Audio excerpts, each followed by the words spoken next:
Now, you run a state agency, part of the Yes. Department of Transportation, that does around Baltimore what in many places in the country is done by a regional Right. transit agency, like running Baltimore City buses. Right.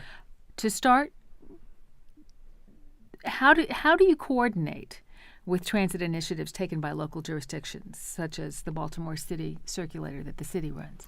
Well, that's interesting. I mean, first of all, we do work with local jurisdictions on any of their needs for transportation. We work with the city. We have a partnership with the city. We have regular meetings with the City Department of Transportation and as well any other jurisdictions that we serve. With regard to the City Circulator, we work very closely with City DOT and we coordinate the service. For example, the city operates its service when there's an issue.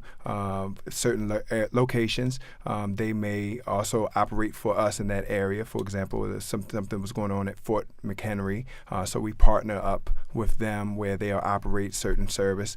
So the circulators are actually more local. Right, but downtown. for example, the city's talking about extending the circulator up Charles Street. Yes, yes. Isn't that going to duplicate the MTA's number 3 bus? Yes, it does duplicate some of the service, but again, most of the people who are coming in from further out, we have certain service that will run from 2 hours away, as far as 2 hours away to bring people in toward the central downtown area.